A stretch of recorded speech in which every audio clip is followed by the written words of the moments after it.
오늘은 정말 흥미로운 얘기를 해볼까 하는데요. 단순히 K-POP 그룹 이야기가 아닙니다. 활동을 잠시 멈춘 시기에 오히려 브랜드 가치를 폭발시키면서 이 업계의 판도를 완전히 바꿔버린 BTS라는 정말 놀라운 비즈니스 사례를 깊이 파헤쳐 보겠습니다.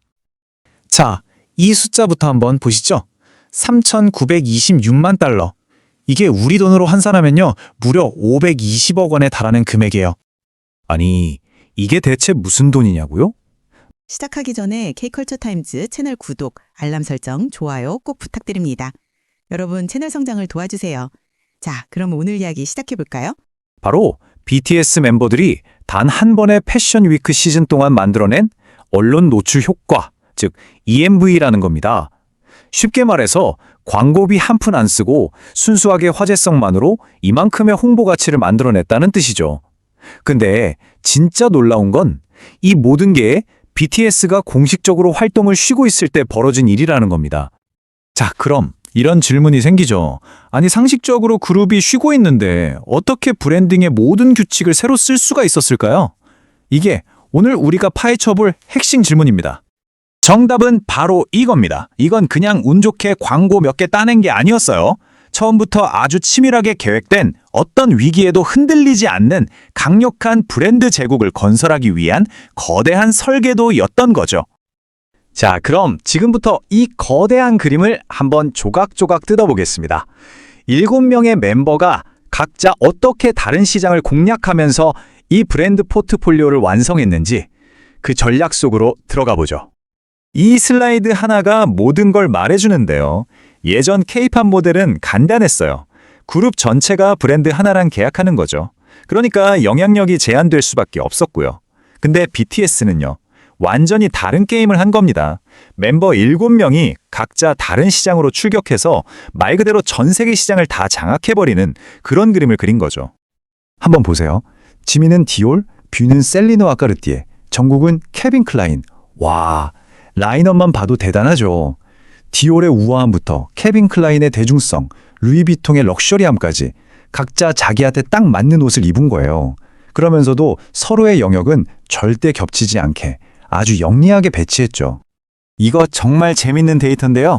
패션위크 때 트위터에서 셀리느가 언급된 걸 분석해봤더니 세상에 무려 76%가 멤버 V 딱 한 사람에게서 나온 거였어요.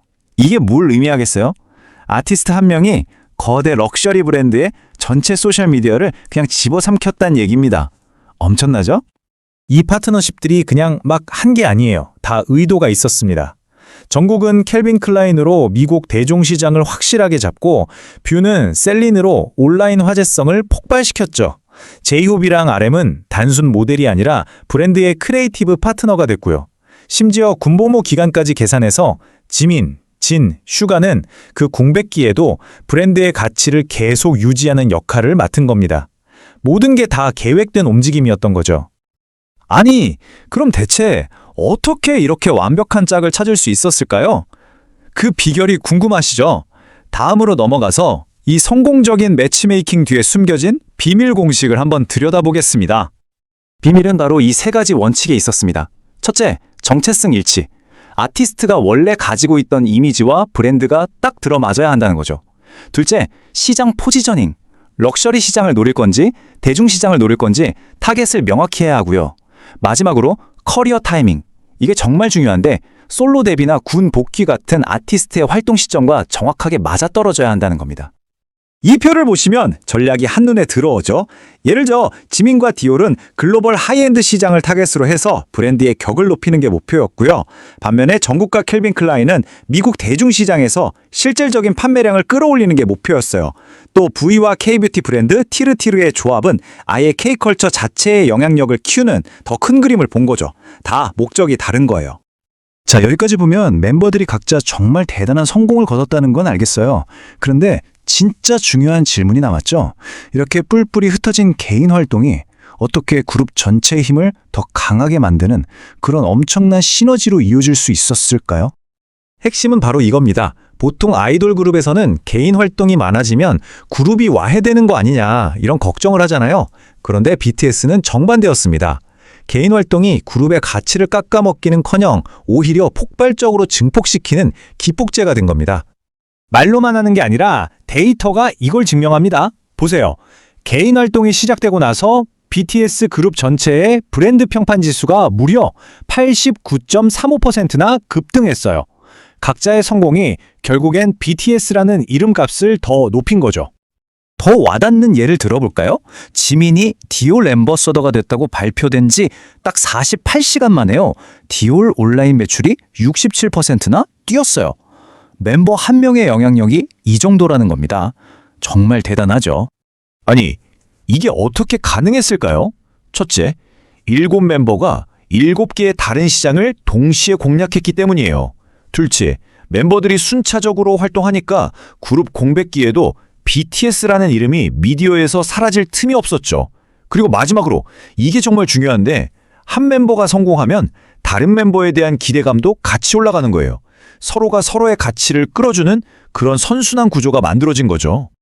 그래서 BTS의 이 전략은요, 이제 그냥 어떤 그룹의 성공 사례가 아니에요. 이건 앞으로 엔터테인먼트 산업 전체가 따라가야 할 새로운 표준이자 청사진이 된 겁니다. 이 모든 걸 한 단어로 정리하면 바로 정체성 우선 브랜딩이라고 할 수 있습니다. 이게 무슨 말이냐면요. 예전처럼 브랜드가 아티스트의 이미지를 만들어주는 게 아니에요. 반대로 아티스트가 오랫동안 쌓아온 자기만의 정체성과 철학이 브랜드를 선택하는 기준이 되어야 한다는 거죠. 이게 바로 BTS가 세상에 내놓은 새로운 공식입니다. 그렇다면 앞으로 나올 차세대 아티스트들은 여기서 뭘 배워야 할까요? 세 가지로 요약할 수 있습니다. 첫째, 멤버들끼리 경쟁시키지 말고 각자의 개성을 살려서 차별화하세요. 둘째, 글로벌 럭셔리 브랜드만 쫓지 말고 우리 국내의 좋은 브랜드와도 손잡으면서 포트폴리오의 균형을 맞추세요. 그리고 마지막으로 그룹의 인기가 식지 않도록 개인 활동 시기를 전략적으로 잘 조율해야 합니다. 자, 마지막으로 여러분께 질문을 하나 던지면서 마무리하겠습니다. 이렇게 멤버 한 명 한 명이 그 자체로 거대한 글로벌 브랜드가 되는 시대에 과연 그룹이라는 존재는 앞으로 어떤 의미를 갖게 될까요? BTS가 우리에게 남긴 이 숙제는 아마 앞으로 오랫동안 업계 모든 사람들이 함께 고민해야 할 화두가 될 것 같습니다. 지금까지 K컬처 타임즈 시청해주셔서 감사드리고 채널 구독, 알람 설정, 좋아요 부탁드립니다.